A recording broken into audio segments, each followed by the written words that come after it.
بالرغم من مرور حوالي شهر على التدخل المغربي لتطهير معبر القرقارات من ميليشيات البوليزاريو، ما زالت ردود الفعل الدولية المؤيدة لاستعادة حرية التنقل المدني والتجاري في معبر القرقارات تتواصل إلى حدود اليوم، وذلك بعد تجند الدبلوماسية المغربية من أجل كشف حقيقة مخططات البوليزاريو. ويظهر تحليل المواقف الدولية حول التدخل المغربي في معبر القرقارات بتاريخ 13 نوفمبر الماضي أن 64 دولة من مختلف القارات عبرت عن مواقفها من هذا الحدث الذي حاولت جبهة البوليزاريو استغلاله لصالحها، لكنها فشلت في ذلك بعد وقوف عشرات الدول بجانب المغرب. ومن بين 64 موقفا دوليا حول هذا الموضوع، عبرت 4 دول فقط عن دعمها لجبهة البوليزاريو، وهي الجزائر وناميبيا وفنزويلا وكوبا، فيما كانت مواقف 60 دولة في مجملها داعمة للتدخل المغربي بشكل واضح، ودعت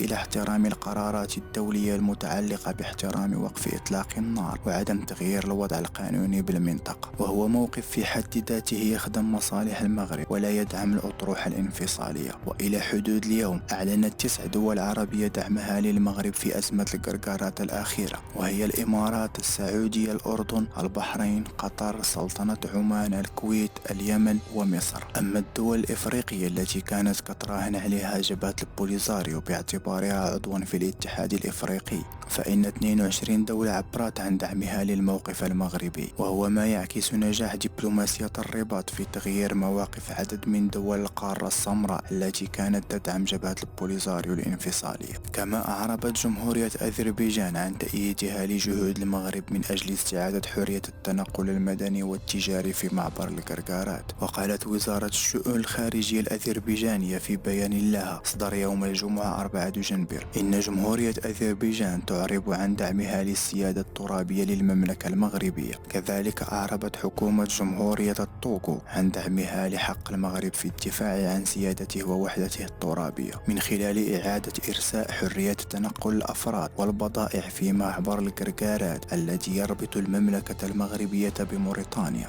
ويذكر أن التدخل المغربي في القرقارات لاقى تأييدا واسعا عبرت عنه مجموعة من الدول الأوروبية والإفريقية وكذلك العربية، وأعربت عن دعمها لما أقدم عليه المغرب من خطوات أعادت الأمور إلى طبيعتها في المعبر الحدودي.